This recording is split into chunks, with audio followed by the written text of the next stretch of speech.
as Nermin said, and I'm Deputy Director for Research here at the Mellon Centre. It's very exciting to see so many people here for our third public lecture course, and it's also the first event of our new academic term, so it really feels like a new beginning and a new start for sharing ideas and having dynamic conversations, which is really what the Mellon Centre for Studies in British Art is all about, developing conversations and ideas around British art and thinking about what studies in British art is. And we hope that you will be joining in that conversation through this series of lectures. We hope to leave lots of time to talk before the lectures, but also ask questions and share ideas after each lecture. We've been thinking about what British art and art in Britain is through having a series of conversations. And one of those that we're having right at this very moment is with Hamad Nassar, who is a senior research fellow at the centre. And Hamad and I have put together this series to really think about our shared interest in the art histories between South Asia and Britain. In this course, we're not going to give you a history lesson, a sort of illustrated textbook about the whole history of contact between Britain and South Asia, because that would take us more than 5 weeks and definitely more than an hour each week. We want to take a more creative approach to this and really think about how art and objects are produced by Entangled Histories and how they are productive of those histories themselves. And what we're going to do tonight is give you an insight into how Hamad and I have been thinking through and about these entanglements. So you'll get a snapshot into our own research projects, our own projects as curators, writers and art historians, as well as setting out some of the broader methodological parameters for the next 5 weeks.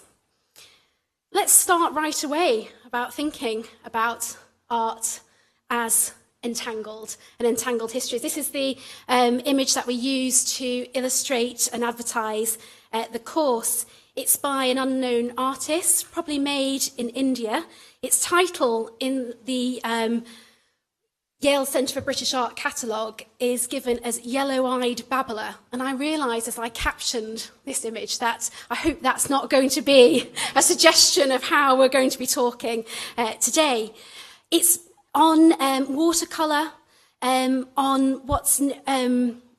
pen and ink, on thick cartridge paper. And I think already we can see these layers of history within this object itself. An object made in South Asia that has travelled and is now in a collection of British art in New Haven, Connecticut. So those histories of travel, of migration, of mobility, which are contained in artworks, is something that we're going to be thinking about every week. Hamad and I think this is a really important topic to be exploring right now in 2017. And you obviously all agree, because you're all here. And I'm going to hand over to Hamad Nassar now to tell you more about why we think this is important.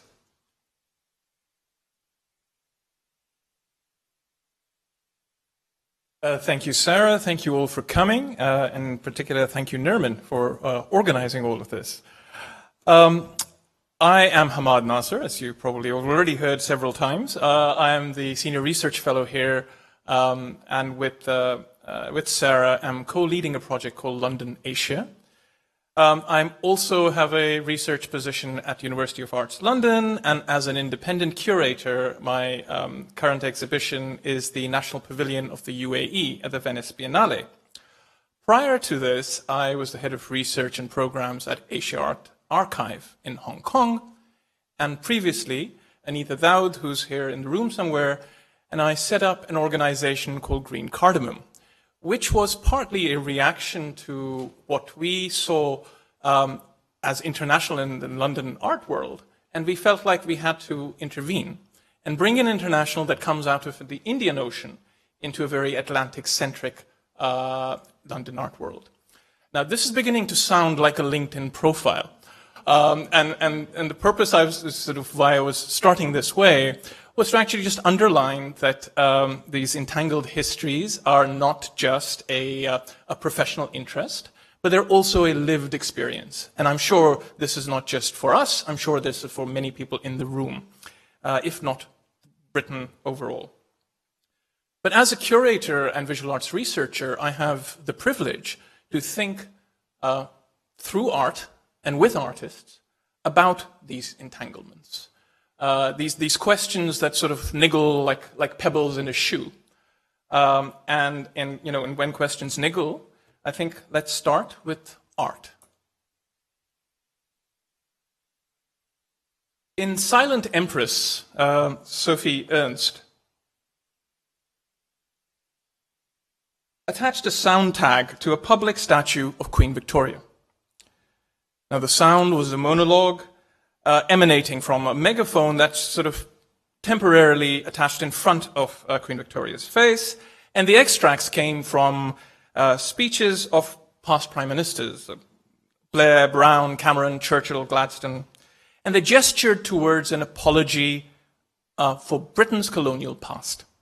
Now, this statue spoke for just about 30 minutes before Wakefield Council decided that it was disrespectful and needed to come down. This, I think, was most unfortunate, because we need our statues to speak uncomfortable truths. The cultural sphere in functioning democracies should be a profoundly unsafe space for sacred cows. Now, modern Britain, as we all know, was built on empire, in particular on the century-long sustained transfer of wealth from, in particular, British India to the imperial center. Now, this imperial looting, enabled by the rapacious capitalism of the East India Company, was integral to financing the Industrial Revolution, fighting 2 world wars, and building the modern welfare state that we call Britain. We have, however, developed a bit of a collective amnesia that blinds us to empire's complex role in the construction of Britain. Its acuteness can be gauged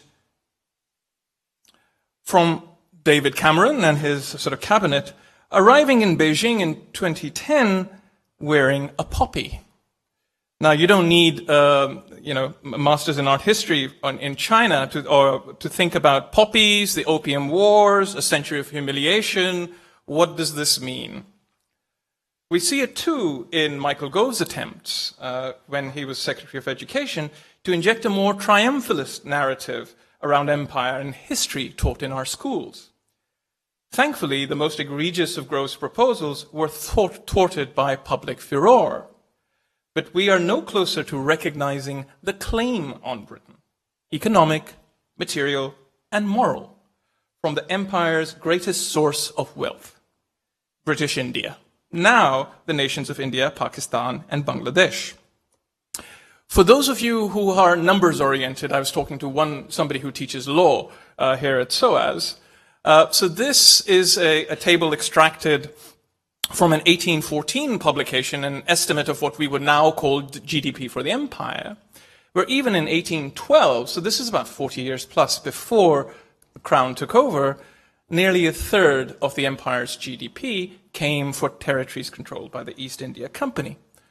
For the more visual among us, again from the Royal Geographical Archives, 2 photographs with virtually the same title: Our Bag One Day, One Day's Bag.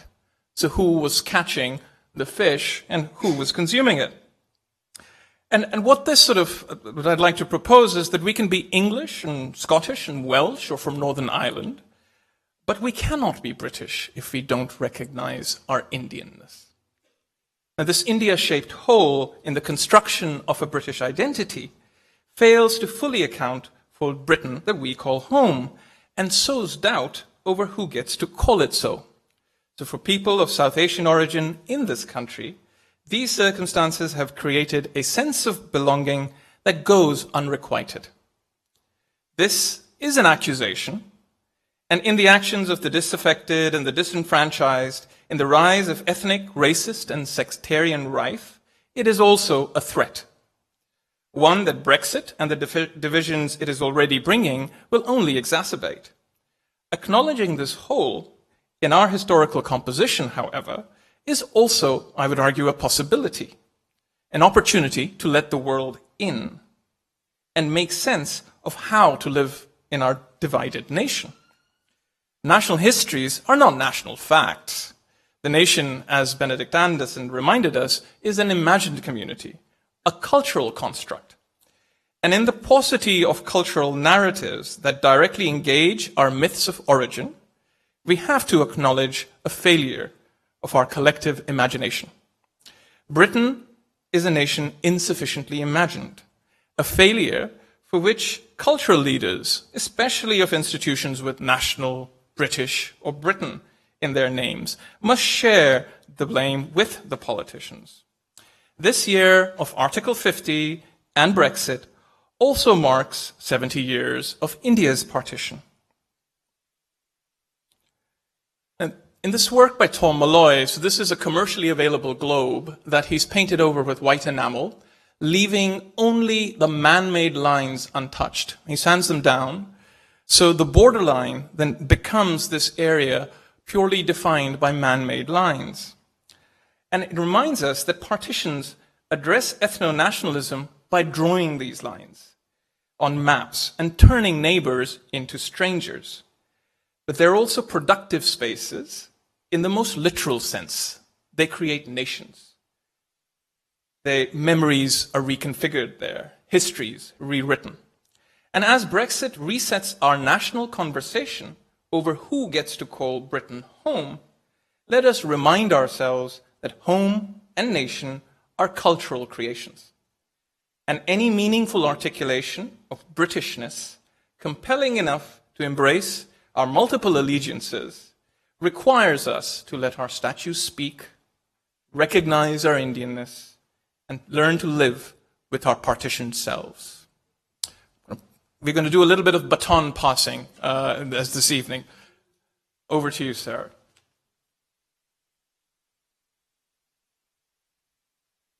Hopefully you get a flavour of our collaboration in action.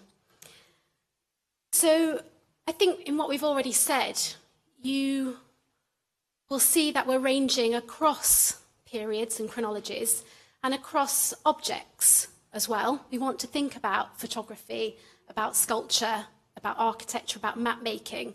We're going to think about and see a lot of things together. And how are we going to do this? What are entangled art histories? And I just wanted to give you some of the questions that Hamad and I have been thinking about together as we've collaborated on constructing this course.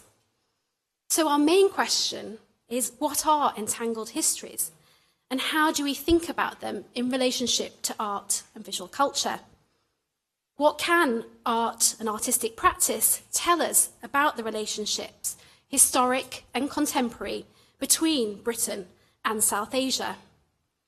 How can images and objects help us to think about empire, not as simply something out there, but as having an impact on visual cultures in Britain? And again, I think that operates in a historic and a contemporary sense, both in terms of empire and post-empire. Entangled histories are always two-way histories, and they are inevitably messy and hard to contain, but I think we have to start to grasp and to grapple with them. And I just wanted to give you an insight into my own research as an art historian and how I started to think about this relationship between Britain and South Asia. And it started when I was a PhD student at the Courtauld Institute, and I started studying and researching artistic networks in early 20th century London. And I started quite conventionally thinking about Bloomsbury and Vorticism.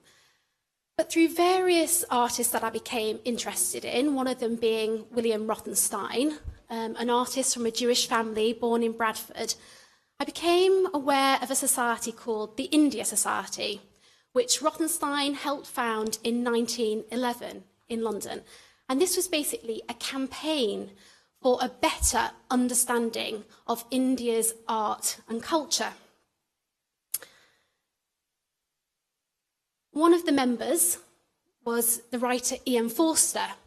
And the India Society was a very cosmopolitan network of artists, writers, thinkers, dancers, poets, the kind of people you want to hang out with, basically, who gathered together in this period before the war, although the society continued until 1947. And it had members in Sri Lanka, in India, in America, in France, but its main operation was here in London. And Ian Forster detected this change that was happening in artistic culture in this period.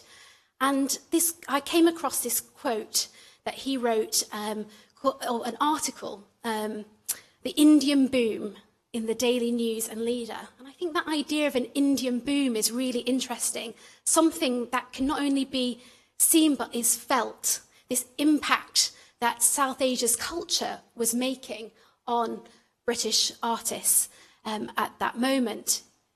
Forster writes, India has reached the English imagination by different routes, but with the 20th century begins a new interpretation. And he put artists right at the centre of rethinking the way that Britain was intersecting with South Asia's artistic cultures, not simply as decorative arts, but as productive, as producers of fine arts as well. Here's Rothenstein in his Hampstead home in London in 1912. And sat next to him is a poet that I'm sure many of you will know and have heard of, Rabindranath Tagore, who visited London on the invitation of Rothenstein and the India Society. And whilst Tagore was in Rothenstein's home, he made a series of drawings of the poet. And just keep that image on that photograph on the right in your head. You'll see that this was reproduced. I've got a bit of show and tell here. I'm going to pass this around as the frontispiece to Tagore's now world-famous book of poems. That was one after it was published, Tagore became the first Asian to win the Nobel Prize for Poetry, first published by the India Society in 1912 and then reproduced by Macmillan in 1913. And again, I think this book is illustrative of this idea of entangled histories. We have literature, an introduction by the Irish poet W.B. Yeats. So we're already complicating what Britain is here and what South Asia is. A portrait of friendship put here, suggesting that these encounters can be produced by imperial networks of domination and colonization, but culture also produces other possibilities, what the cultural theorist Leela Gandhi has called the effective communities of culture, where these boundaries have the possibility to be crossed. Of course, those asymmetries of power and colonialism are not eradicated, but an object like this perhaps suggests possibilities, imaginations, and the work that art can possibly do. And I'm just going to pass my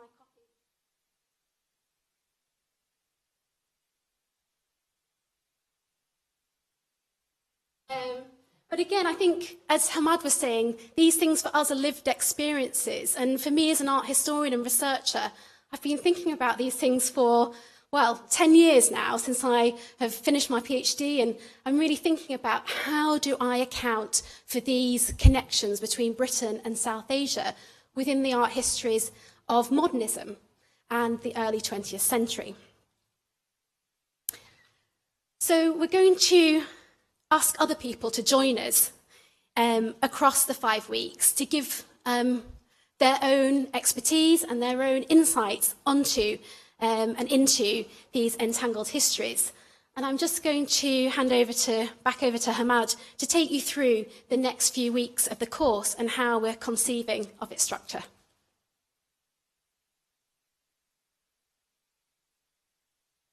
Now, we all know that art is many things. Next week is Frieze, to remind us that art is a commodity. But other than being a commodity, it is also a historical proposition, a philosophical inquiry, a means of social engagement. And of course, what makes it so wonderful is that it is all these things at once. So then, for this public lecture course, one of our challenges was how do we look at the entangled histories of all of these sort of facets of art through which lenses? So we've selected three: exhibitions, institutions, and artistic practice. Exhibitions will start immediately after I finish this bit. Institutions will start next week with Rosemary Diaz from the University of Warwick, walking us through the sort of the architectural language and its entanglement of India House, the headquarters of the East India Company. She'll also look at the visual culture and collections of the company and their publishing in the early 19th century. Week 3, we'll see Sandra Kemp, who's a senior research fellow at the V&A and Imperial College, and was really the research engine behind the John Lockwood Kipling Arts and Crafts in Punjab and London exhibition at the V&A. And she'll be looking at Lockwood Kipling as curator and collector at the Lahore Museum, but also as the first principal of the Mayo School of Industrial Art, later to be renamed the National College of Arts. The week after that, so week 4, you have me back, and just sort of continuing that baton passing. There you see Lockwood with Rudyard and those two buildings that stand right next to each other, the Lahore Museum and the National College of the Arts. In this lecture, I'll be looking at the role that institutions and really bureaucracy play in shaping artistic practice. And I'll do this through the case of two artist teachers, Zahur al-Akhlaq, who became the head of fine art at the NCA, and Ghulam Muhammad Sheikh, who occupied a similar position at the school that is made famous as the Baroda School in India. They were both students at the Royal College of Art in the late 60s. They both spent time at the V&A studying the collections of the miniature. Then they went back to their respective homes, not only with their own practices changed, but then they sought to bring about changes in pedagogical techniques, which has then influenced generations of artists. And last, certainly not least, the 5th week, we focus on artistic practice through the voices of 3 artists: Saeed Adrus, who is here in the room with us, who will be looking at his project, the Pavilion Series, which really sort of investigates a site, the burial ground for Muslim soldiers who lost their lives while they were part of the British Indian Army in both World Wars. He'll be joined by David Aylesworth, who will be talking about his project. This is the Hyde Park Kashan, where he superimposes 2 different routes. Those of objects, so the Great Exhibition of 1862, imposed on top of garden designs. The garden design here is from a traditional Persian charbagh paradise carpet, but also thinking about how garden design moved in imperial orbit, from Mughal to Ottoman to British and then back again. And you've already sort of met the work of Sophie Ernst, and she will sort of conclude this with the modest questions that she set herself, which is, what is progress, what is memory, and also what is art? On that note, I think I'll hand it back to you.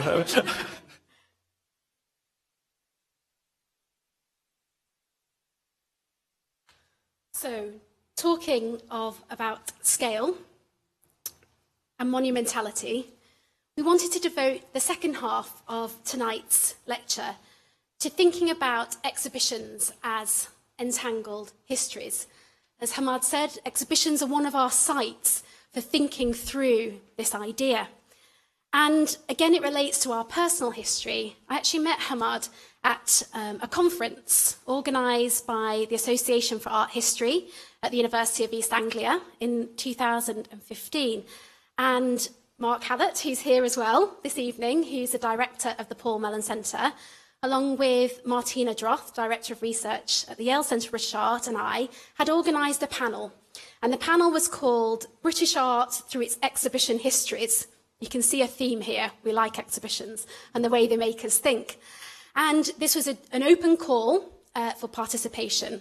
And I remember when we were selecting the papers. One of the most interesting and intriguing papers came from Hamad, who I hadn't met before, and it made a set of propositions about Britain and British art history through an exhibition that Hamad will say more about in a moment. And so really that, again, was where we first met. It was a relationship constructed through dialogue and intellectual exchange. And as a result, we organised a conference together last year called Showing, Telling, Seeing, South Asia in Britain, 1900 to now. And all the films of that conference are online, so you can watch those as well. And we saw this as a really productive space through which to think about these cultural relationships between Britain and South Asia. It's a way really for us to think about the networks of artistic practice as well. An exhibition helps us think about space, the site in which an exhibition takes place, the objects which are contained within the exhibition, the people who have produced them, the publics, the viewers, the people who consume them, and also the afterlives of exhibitions. Who articulates the exhibition? Who writes the catalogue? Who sells the tickets?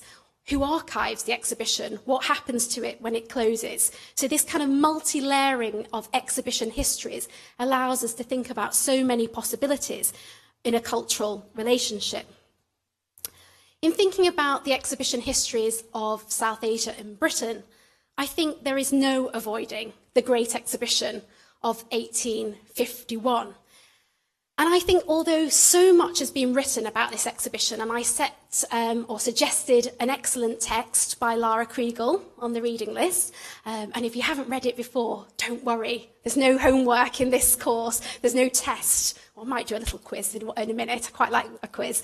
But if you haven't read it, it's a good opportunity afterwards to kind of have a dip in and find out more. But I think there's still so much to be said about this exhibition, partly because it was so huge. I think over 14,000 objects were put on display. And just imagine curating that exhibition. Apparently the Russian exhibitions got held up because of an iceberg in the Baltic. You know, these are the real practical logistics that hindered and helped the production of this exhibition. It was made possible really by industrial technologies, steam and the telegraph, being able to allow curators and organisers around the world to contact and collaborate on getting all these objects into the Crystal Palace in Hyde Park. And I just love this Cruikshank image. Of course it's tongue-in-cheek, and of course it's kind of poking fun, but it captures what John Ruskin said about the events when the exhibition opened on May the 1st, Labour Day, of course. All of London is astir and all part of the world. And here you can see the Great Exhibition whirling everyone into its vortex. Even the pyramids of Egypt are on the move across these oceans. And I think the idea of the oceanic and the sea as a connector as well is something that we're going to explore more in this course. And as well, another scene by Cruikshank, by George Cruikshank, from this wonderful book, The Adventures of Mr. and Mrs. Samboys and Family, who go and see the Great Exhibition, and all the objects, including an elephant, which we'll see that was at the centre of the Indian court, leaving the Crystal Palace. The elephant didn't have far to go, actually. It was borrowed from a collection of stuffed animals in Hastings. So again, it's just a reminder for us all as good cultural critics to interrogate where are objects from, and sometimes objects that we think are from far away are from nearby, and vice versa. So to always have those questions at the forefront of your mind. It was an incredible building, and like most good ideas, they're doodled on the back of an envelope. And here's Paxton's first design for the Great Exhibition building. Just a year before, 1850, Paxton was on the committee for the building works for the Crystal Palace.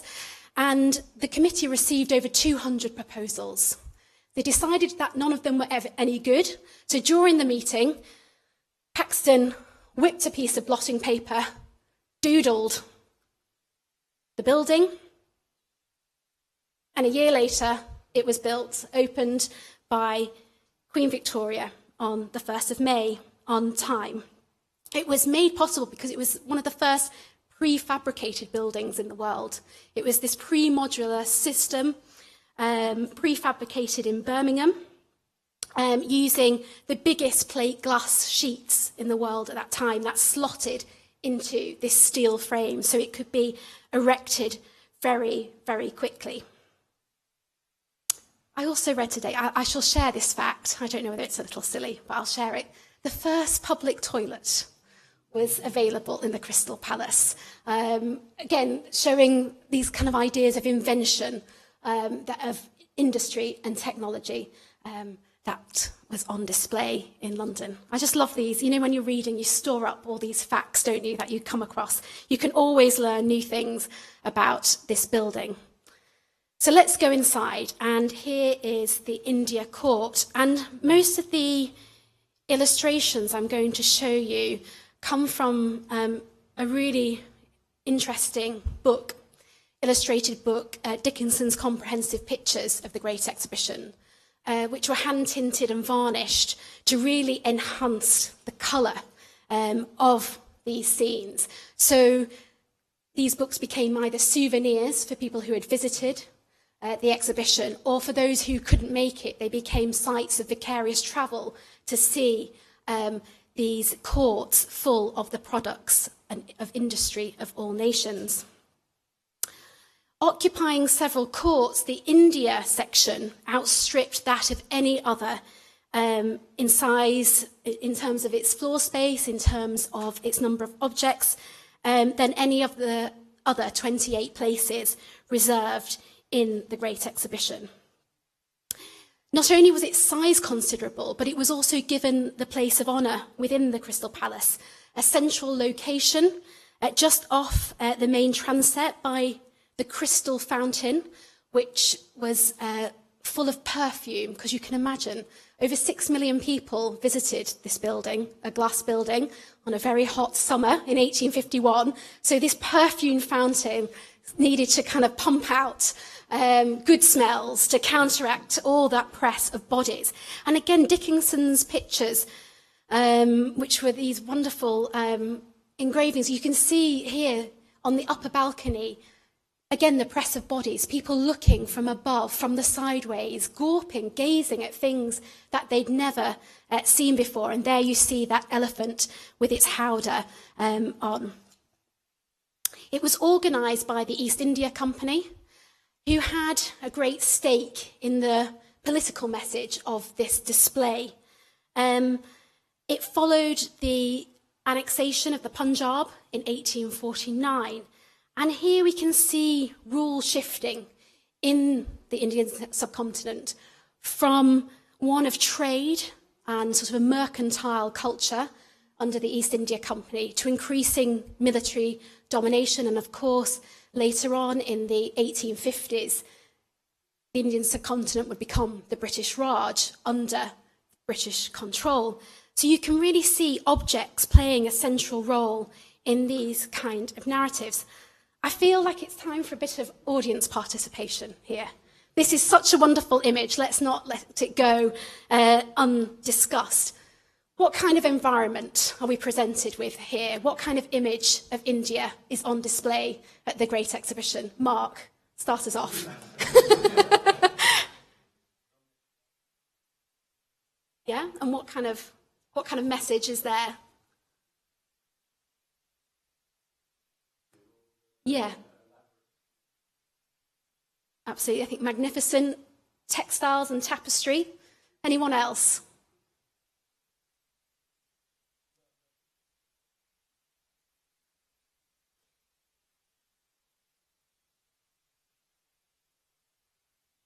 Absolutely.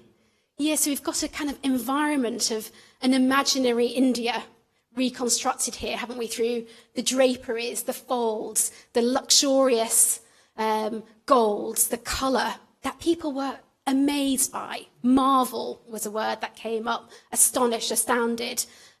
Those are the words that were used in the text all the time. Anything else people have observed about this image?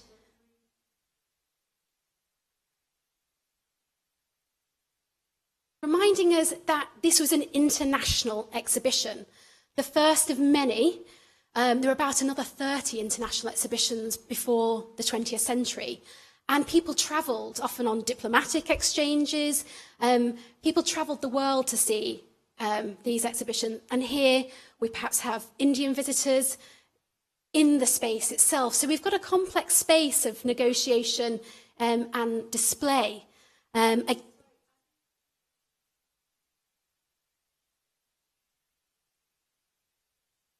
Well, again, that's a good question. We don't know who they are. There's no explanation given in the captions that accompany this. But I think the idea that people were on display is also a very good point. People were looking at others.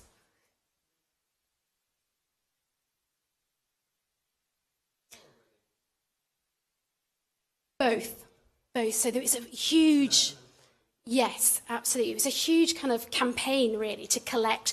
And all of these objects were listed in great detail in the catalogues as well. The catalogues for the Great Exhibition, they were brought out in different series and different cost points, but often all detailing India's products. And what was interesting about these displays is raw products, the bounty of empire, with the finished products were put on display next to one another, showing it as a productive space. There's so much more. We could spend all night on this, but I'm going to move on. This quote started the reading that I suggested to you. John Cassell's illustrated exhibitor, aimed at workmen, craftsmen, the artisanal classes, as he described them, using a language, India, the glorious glowing land, the gorgeous and the beautiful. I think sometimes if we go to festivals of India today, this kind of language is still being used. The art historian Donald Preziosi said, "We've never left the Crystal Palace." The Crystal Palace still has an impact on museums and exhibitions today, and the multi-object extravaganzas that we have. Frieze is going to open shortly in Regent's Park. You know, there's a definite lineage there of exhibitions and exhibition histories and how nations are displayed through culture to one another, which really the Great Exhibition kicked off and started to shape in very multifarious and complicated ways. British visitors were awed by what they saw, and here's an empty ivory throne from Travancore, which actually entered the royal collection in Britain. But they were also anxious about the products from India and what that said about the quality of Western industrialized products. People like William Morris, art critics, John Ruskin, wrote about this anxiety as well as the awe produced by this display of objects from the Indian subcontinent. One of the most remarked upon was the Koh-i-Noor diamond, which of course is now part of the crown jewels. It was displayed in this gilded cage, the gilded prison, as one commentator called it. And again, I think raises questions about modes of display and exhibition at the Great Exhibition. So the Great Exhibition set off a series of events, and I'm just going to speak about another two very briefly. Here we can see the 1886 Colonial and Indian Exhibition, which only displayed objects from British colonies and dominions. And people entered through the Gwalior Gateway, which had already been put on display in 1882 in Calcutta. So again, you get these travelling histories of objects making their tours around these different exhibitions.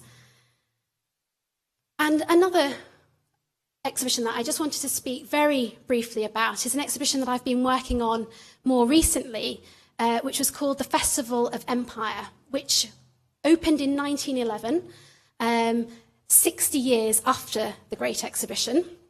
And by this time, the Crystal Palace had relocated to the place we now call Crystal Palace in Sydenham before the building burnt down in 1936. And the Festival of Empire contained an India court, which you can just see.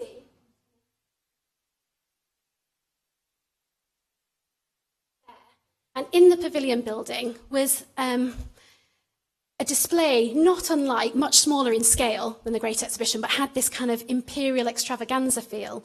But up on this top balcony, you can see here there are copies of the Ajanta frescoes by a woman artist called Christiana Herringham, and they are also accompanied by contemporary art from India. And this display had been organised by the India Society that I introduced you to in just a little bit earlier. And again, I'm just leaving this slide with you to suggest that exhibitions have multiple narratives. And although on this lower ground floor you had the official imperial narrative about India's wealth under colonial rule, on this upper layer you also had a different version of Indian art history, which showcased copies of ancient Buddhist frescoes along with artworks made by artists such as Abhindranath Tagore, the nephew of the poet Rabindranath Tagore, showing that India had a contemporary art history. It wasn't just something that was decorative and in the past. So again, there was an official imperial message, but that could be subverted within the space of the exhibition.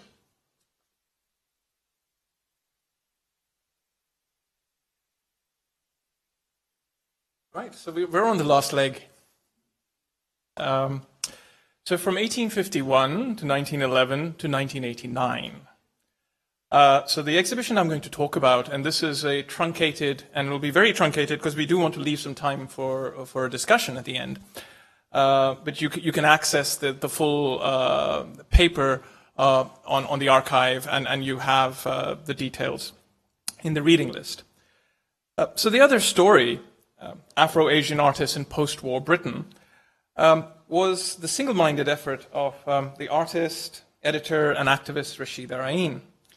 It was unquestionably a polemical intervention in what Ain saw as the exclusive canon of Euro-American modernism. Now, it took up the entire exhibition space of London's Hayward Gallery, ran from November 89 to February 1990, and then toured in multiple locations. It was, and as you can sort of probably already get a glance, a really quite a rare and visible showcase for the work of 24 artists of Asian, African, and Caribbean cultural heritage who had lived and worked for a significant part of their professional lives in post-war Britain. The exhibition was 11 years in the making. So the first sort of proposal came out in 1978. That itself is another story that you can also read. Jean Fisher is exemplary, her essay that's on the suggested reading list. Now the purpose of our sort of talk here is not to revisit the other story per se, but really to examine its afterlife and to explore its historical significance through the lens of more recent exhibitions in Britain as well as in Asia.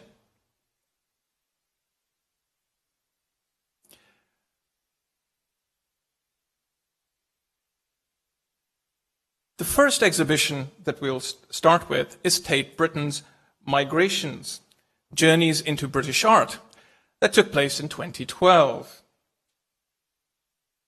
Now, this was an attempt to map the impact of immigrant artists on the landscape of British art over the past 500 years, an effort to productively complicate the Britain in Tate Britain.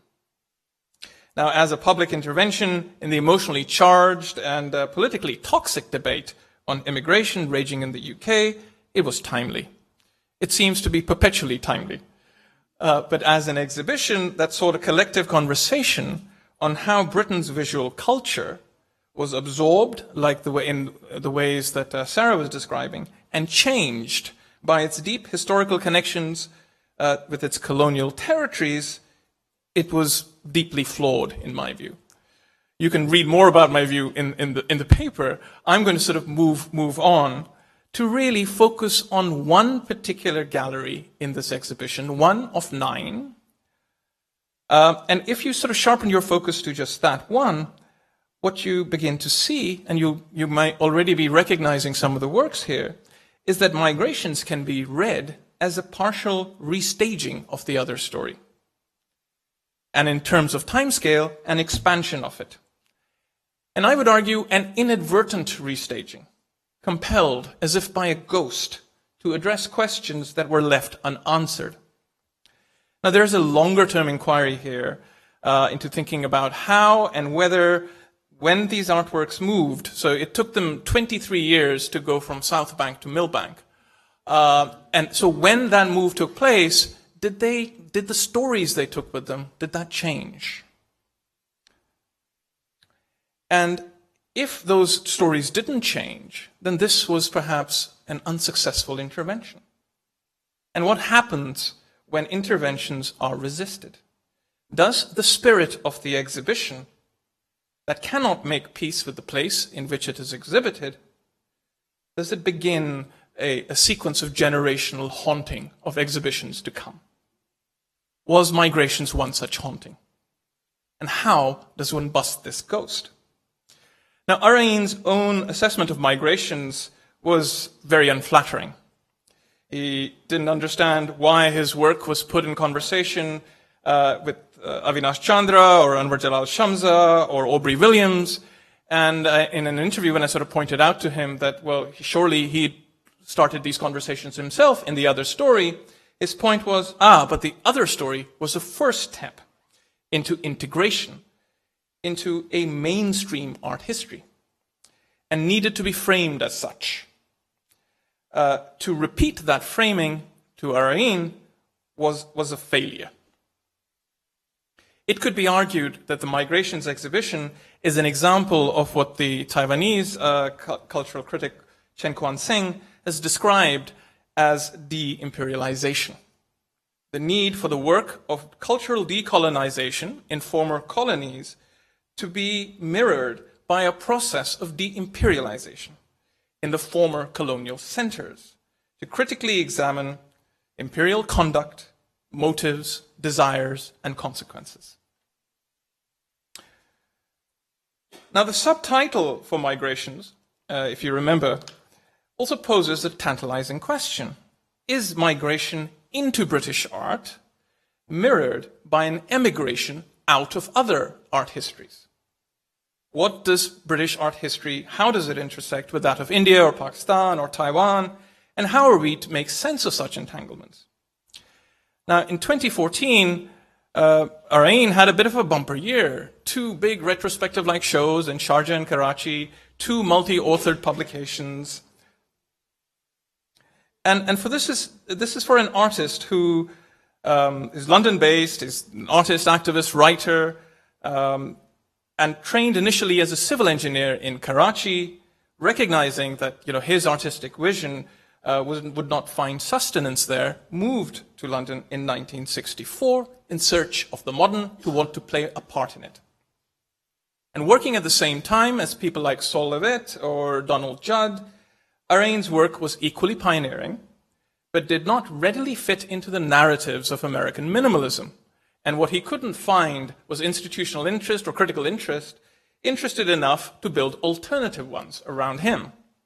So frustrated by his own experience and that of other artists of Asian, African, and Caribbean origin, Rashid's work really became increasingly informed by his social and political convictions. He became a member of the Black Panthers, Artists for Democracy, founded the critical journal Third Text, Black Phoenix before it, and through his artwork and writings and editorial work, he really became one of the sort of foremost critical voices in this field. And his work, as typified by this piece called Paki Bastard, Portrait of the Artist as a Black Person. Yeah? Now, it was interesting that in these 2 big retrospective exhibitions that I talked about in Sharjah and Karachi, there was no space for any of his political work. Not for Paki Bastard, or How Could One Paint a Self-Portrait, or The Golden Verses. Instead, both exhibitions showcased early paintings from Karachi, minimalist sculptures, and documentation of performative events. And there were sort of big commissions, sculptural piece for Sharjah, and a new suite of geometric paintings that were a sort of a potent mixture of geography, history, philosophy, and aesthetics. So these are names of sort of Muslim thinkers and philosophers. And they, together, they skirted dangerously with Islamicate readings of his work that he had previously sort of confessed had left him irritated and annoyed, in quotes. So, and the catalogue accompanying the Karachi exhibition placed him in a genealogy of calligraphy and compared him with artists like Sadiq Khan or Hanif Rami, and looking at that relationship between calligraphy and painting. So it raises the question of, is this work, this Homecoming, the suite of paintings, a late style in Adorno and Said's reading, connecting to those intellectual, philosophical, and aesthetic traditions that Rashid had so far resisted? And that insertion of Arain into this mainstream and frequently nationalistic genealogy of art history in Pakistan may indeed be an art historical homecoming, but what does it do in shaping the reading of Arain, the British artist? What do these new curatorial emphases in terms of the national or Islamicate reclamation do to his work produced in the UK? Are these examples of a singular modern being stretched to include other trajectories? Or do these efforts contribute towards constructing different narratives of alternative modernities, the biggest critic of which was Rashid himself? In the summer of 2013, while walking through Tate Britain, rehang of their permanent collection, I stumbled on a corner where the work of Edoardo Palazzi faced off the work of Anwar Jalal Shamsa. I'm sorry, I don't have an image of that here. A few years prior to that, Tate Modern had introduced Rang Baranga, which literally means colorful, in a work of Rashid Arain into a room full of the pristine, hard-edged minimalism of Judd, Andre, Levitt, and company. And in 2015, if you walked into Tate Modern, you would have seen a room of Li Yuan Cha's work, whose work you would have seen in the other story, as part of their structure and clarity section. Now, almost all of this work, in many cases dating back to the 1960s, was bought in the last 10 years. Now, this may sort of come across as critique dressed up as compliment, but I think one has to recognize the institutional effort by Tate in stark contrast to some other international institutions I could mention to address and update their own historical collections. And it left me thinking that it is by enacting such enduring transformations in the permanent collection, by changing that existing narrative of crafting new ones, that exhibitions can bust art historical ghosts. Now that's where I ended the paper that I presented in 2015. But I'm going to have two lines of coda. So since that exhibition at Tate Britain, there have been two further exhibitions. One called Artist in Empire, another called Conceptual Art in Britain. And what those two exhibitions left me thinking is that mere acquisition does not change the narrative.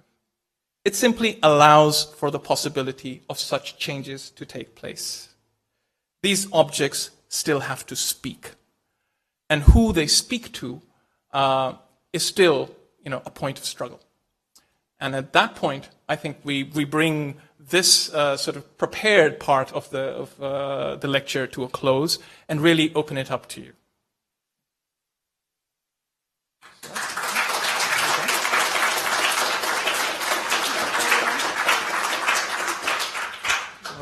Right, so we have a mic, so if anybody has any questions, I will come to you with a mic, and if you could please speak into it. Any questions? Think about them across 5 or 4 other weeks, but I mean, we'll let the questions through. I always have lots to say. Yes. Sorry, I thought I'd take the plunge. Thank you for a really stimulating lecture and a beginning to the session. Something that came to me as you were speaking, Sarah, about the exhibitions in the mid-19th century is how are we defining curation? And can we think harder about what that means in certain periods, but also in places? How does the meaning of that word change? If we're in India or if we're in England, if we're in 1850, if we're in 1950, or if we're now? Good question. The organisers of the Great Exhibition wouldn't have used the word curator. It definitely was organiser, an organising committee. So I think curation definitely has a very contemporary flavour, and that's a contemporary lens through which we look at these historic events. So, and the one thing, it's very important to say that there were so many people involved with the organisation of something like the Great Exhibition. So it wasn't one person's vision, although Prince Albert is often credited with being a guiding force within the Great Exhibition and having this idea of bringing the industry of all nations together. But I think as well, Ahmad and I have talked about this quite a lot, that often there's one named curator with an exhibition, which doesn't often reveal the histories of funding, those multi-layered organisational histories of who is the registrar, who makes these events happen. And I think that's a very complex narrative to capture, isn't it? Yeah, I mean, I think also to just add to that complexity, the exhibition as a site is much more than simply a sum of the objects that are exhibited. And one of the problems I think that we're still tackling or trying to tackle within sort of visual studies and art history is how do you address that the multiple-sided thing, which is the exhibition, which has, as Sarah pointed out, which is an economic and sponsorship, which is partly a soft diplomacy or quite often hard diplomacy, which has so many different factors at play. And it was simply by removing them and studying them as aesthetic objects and who select these aesthetic objects is actually doing disservice to all that the exhibition could reveal. I think we can already do a plug. The next public lecture course, which is about exhibition histories, which Mark is going to teach. So you can feel that we're really pursuing this as a really serious research question that helps us think across so many of these ideas and concerns. So we're going to be thinking about this across the next 4 weeks. But again, if you want more of these ideas to come back in next the spring, year, yeah. I think it's in the spring, it's even sooner. Yeah. I guess sort of just pigging back off of that little question that was first posed is this sort of interval that occurs from the other story to the 2012 exhibition, this long break, but you see a lot of the same objects and you see a lot of the same juxtapositions being made. How much does that have to do with an institutional history? In the sense that, as curators, some of us know that you have to show objects people might be familiar with, might have been published before, might have a certain currency to them, and might have it just pleased the Tate that these were established objects with established histories and we must exhibit them as such. So, in a certain way, yes, a lot of time has passed, but that time almost makes it a classic to show. So I'm just interested in whether or not that might be part of the story. So, well, I think there are sort of several layers to this story. At the moment, I'm sort of researching another exhibition, and which is having me look at collections in Bradford as it happens. So the Cartwright Hall Gallery in Bradford, for instance, bought a Fair Nissa Zaid in 1971. They bought Anwar Jalal Shamsa in 1971.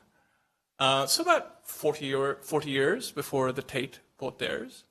And that also sort of asks different questions about institutional histories, how they interact, what compels. I don't know if you're familiar, there was another exhibition called The Place Is Here, which just closed at the South London Gallery. And you could again recognize many of those other story artworks, again sort of in Arain's framing, away from the mainstream, yet another repetition of the other story sort of taking place. And to sort of my reading, those are still hauntings. And that haunting is because those narratives are not changing, or they're not changing fast enough. And that perhaps is kind of the challenge that we face as a field. An exhibition and a catalogue can only do so much work. In a way, you need conferences, you need debates, you need events like this where we come and we talk about these ideas to keep activating these histories and asking the questions, re-asking the questions sometimes. And so we were talking about this before, weren't we, about how we think this idea about debate and asking these, being brave enough to talk about these issues as well. And we picked this particular example, but you could easily pick other ones. So you could look at the new art exhibition that took place at the Hayward in 1971, 1972. So this was introducing conceptual artists, 7 white men, who were then again shown in conceptual art in Britain last year. And conceptual art in Britain had no place for Rashid Arain, David Madalla, or Lee Yuan Cha. So this is going on at Tate Britain. At Tate Modern, Rashid Arain is one of the 3 featured artists in the new space. David Madalla has just been acquired. Lee Yuan Cha, as we talked about, has a room devoted to him. And Taipei Fine Art Museum does this huge retrospective, positioning Lee Yuan Cha as the father of conceptual art and abstract art in Taiwan. And young Taiwanese artists are going around saying, Lee Yuan who? So this is a guy who left in 1962, never went back. He did most of his work in Cumbria. So I think these are, so our challenge is how does one intervene in these narratives? And I think those interventions have to be multiple, and they have to be at that level, that discursive and widespread level that Sarah was talking about.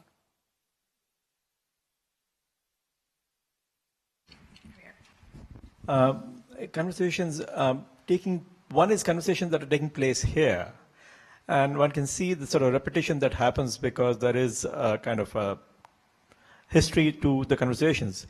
But a lot of the conversations actually talking about entanglements would probably get driven by the developments and the way people exhibit outside. So exhibitions in India, in Pakistan, in other parts of the world. And that sort of would inform back again here on how the art is viewed, because unless a sort of a space is there where the people are actually talking about their own art in a different way.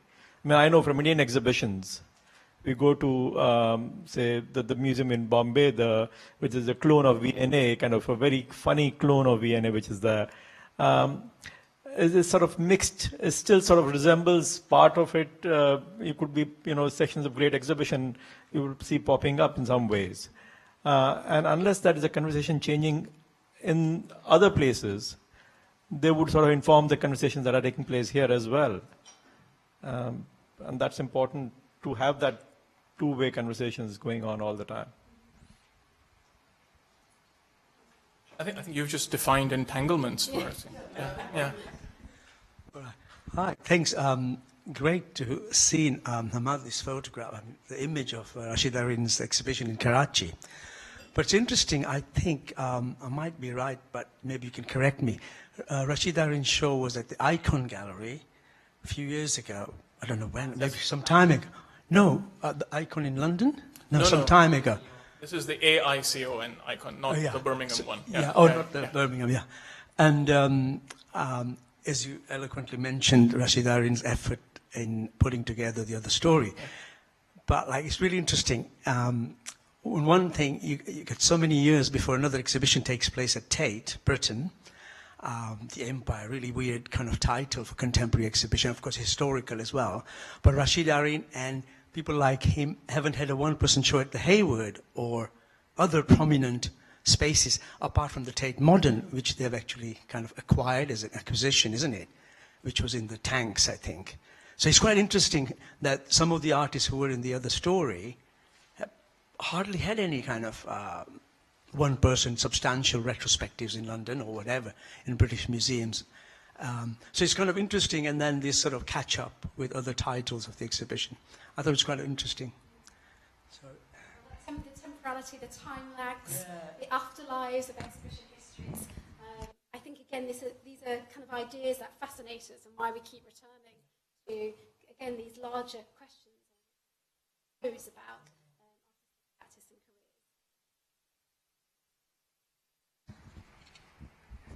careers. I wanted to just mention that the display of the permanent collection in the new Tate space again mirrors very closely the display in the other story of the David Medela, and also the in that same room the display of Latin American work, almost all of which was shown in similar configurations at Signals Gallery, and kind of those similar hauntings. But just because you mentioned Artist and Empire, which I thought of the three more recent exhibitions you mentioned was by far the most problematic of those, including the conference that went with it. And I wondered if you could expand a little bit on your thoughts about it. Well, I don't think I could do better than directly quote one of the artists who showed. God, I'm having a middle-aged moment here. This is the this is the Australian artist, Brett Andrew. Yeah, and his sort of quote, and he was on my panel. I chaired one of the panels for the Artist and Empire conference, and his was probably the most prominent work in that last room. And he described those last two rooms, which was kind of the other story rooms, if you like, as, this was the fecal remains of the devil's serpent. Which is, it's a fair proposition to ask the curator to defend. I don't think we can sort of speak on behalf of Tate here, but I think we can sort of be critical friends in the sense of, yes, Tate also has Britain in its name, as does the Paul Mellon Centre. And I think we have to ask each other tough, friendly questions. You talked about these, the David Medela piece right now is installed, if you go to Tate Britain, just outside the Queer British Art Show. Now, you cannot tell whether it's part or not. The labels don't tell you so. And I think that as a sort of threshold object, that same David Medela piece continues to ask these questions as to, what is it? Great. Well, thank you very much. Thank you for such a lively discussion, and thank you also to Sarah and Hamad for such a fantastic lecture. I hope you all join us next week, and if you are unable to, because you haven't signed up, please let me know, and we will try and get you in. And if you are signed up and aren't able to attend, also please let me know so that we can offer your place to the next person on the waiting list. Thank you.